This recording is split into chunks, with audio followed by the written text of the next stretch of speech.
चाहिए था, जिस तरह की रोड की कंडीशन होनी चाहिए थी, गांव को की आबादी को देखते हुए कुछ पार्किंग होनी चाहिए थी, कुछ पार्क होने चाहिए थे। इस किसी भी सुविधा से शायद कोई गांव हो जिसमें ये सुविधाएं पार्किंग की और पार्क की और दूसरी कहीं मिली।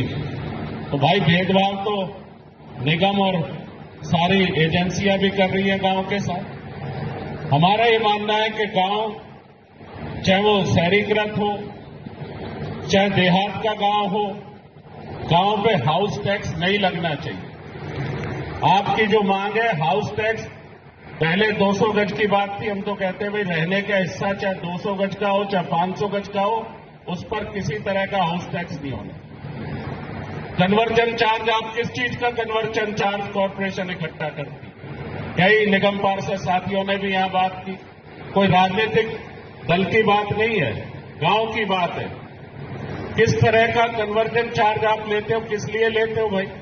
क्यों इकट्ठा करते हो जब सुविधाएं गांव में नहीं देते? तो कोई कन्वर्जन चार्ज, हम तो कहेंगे पंचायत की सदारत में भाई आप भी इकट्ठा कर लो। जिस राजनीतिक पृष्ठभूमि या दल से मैं आता हूं, हमारा वायदा है आपसे, क्योंकि हमारे अध्यक्ष आज बनारस गए हुए हैं, वो भी ग्रामीण क्षेत्र से देवेंद्र यादव जी। उन्होंने कहा भाई साहब गांव की समस्याओं को लेकर मैं तो सुनने आया था, शांति जी आपने लेकिन कहा तो मैं बात रख रहा हूं, गांव के हर मोड़ पर हर गली पर समस्या है। कन्वर्जन चार्ज मांगती है कॉर्पोरेशन, सुविधाएं नहीं देती। हम ये कहना चाहते हैं कि कॉर्पोरेशन का या किसी भी एजेंसी का कोई कन्वर्जन चार्ज ना हो, और बिल्डिंग बायलॉज के नाम पर जो ठगी चल रही है गांव में, अब कई परिवार बड़े हो गए, 1-2 पीढ़ियां 3 पीढ़ियां हो गई जहां गांव एक्वायर हुए थे भाई, कितने सस्ते में गए थे ड्राइवर साहब, आपको तो सारी जानकारी है, 2 रुपए में गए हैं। अब उस गांव के बासिंदे के पास क्या है साधन आय का?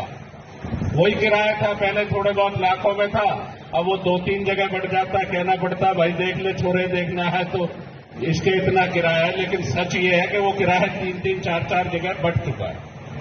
जब साधन नहीं है, साधन दे नहीं पाई सरकार है, तो भाई किस नाम का कन्वर्जन चार्ज मारती है, किस बात का आप मांगते हो कि भाई बिल्डिंग बायलॉज यहां लागू हो?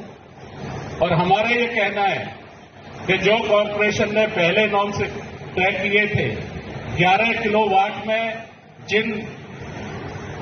जिन small scale tiny mini household industry को पास किया गया था, छोटे छोटे काम करने वाले जो साधन है, मनोज यादव जी बात कर रहे थे, मैं उनको भी सुन रहा था, उसमें भाई 10-20 ट्रेड जोड़ने में क्या दिक्कत है?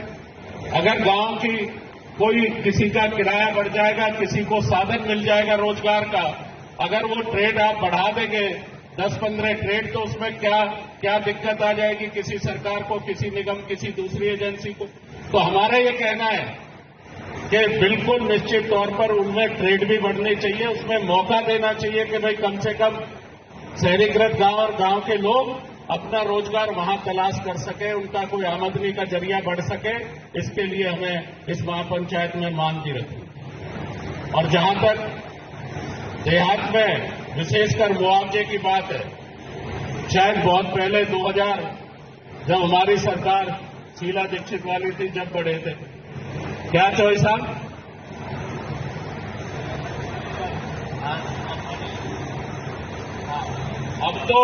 अब भी जो बढ़े हैं, अब उस पर कोई सरकार ध्यान नहीं दे रही, कह के तो आते हैं सब सरकार है।